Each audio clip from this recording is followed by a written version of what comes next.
আপনি কি দীর্ঘদিন ধরে কোনো বিপদে আটকে আছেন? আপনার কোনো একটা মনের আশা কি কিছুতেই পূরণ হচ্ছে না?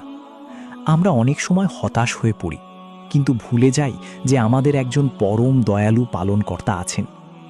আজ আপনাদের জানাবো মহান আল্লাহর অতি শক্তিশালী একটি নামের আমল।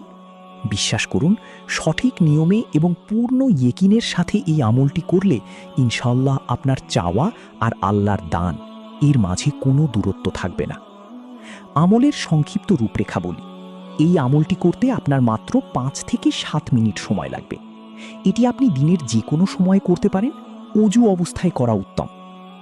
আমলের শুরুতে রাসূল সাল্লাল্লাহু আলাইহি ওয়াসাল্লামের প্রতি ভালোবাসা নিয়ে ৩ বার দুরূদ শরীফ পাঠ করুন। আল্লাহুম্মা সাল্লি আলা মুহাম্মাদান ওয়া আলা আলি মুহাম্মাদ কামা সাল্লাইতা আলা ইব্রাহিম ওয়া আলা আলি ইব্রাহিম ইন্নাকা হামিদুম মাজিদ। আল্লাহুম্মা বারিক আলা মুহাম্মাদান ওয়া আলা আলি মুহাম্মাদ কামা বারাকতা আলা ইব্রাহিম ওয়া আলা আলি ইব্রাহিম ইন্নাকা হামিদুম মাজিদ। এটি আপনার দোয়াকে আসমান পর্যন্ত পৌঁছে দিতে সাহায্য করবে।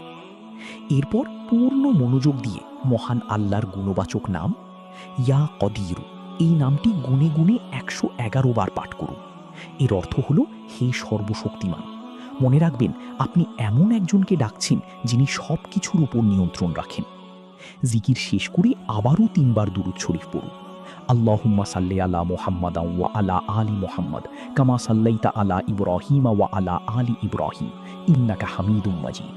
আল্লাহুম্মা বারিক আলা মুহাম্মাদান ওয়া আলা আলি মুহাম্মাদ কামা বারাকতা আলা ইব্রাহিম ওয়া আলা আলি ইব্রাহিম ইন্নাকা হামিদুম মাজিদ। সবশেষে ২ হাত তুলে আপনার মনের না বলা কথাগুলো আল্লাহর কাছে পেশ করুন। এই ১১১ সংখ্যার আমলটি অনেক আলেমদের পরীক্ষিত। আপনার রিজিকে বরকত আসুক, রোগ মুক্তি ঘটুক কিংবা যে কোনো কঠিন মুসিবত দূর হোক, ইনশাআল্লাহ আপনি দ্রুত ফলাফল দেখতে পাবেন। আল্লাহর উপর ভরসা হারাবেন না, তিনি তো আপনার শাহরগ থেকেও নিকটে। আজই এই ছোট্ট আমলটি শুরু করুন এবং নিজের জীবনে পরিবর্তন দেখুন। আল্লাহ আমাদের সকলের মনের নেক আশাগুলো পূরণ করুন। আমিন।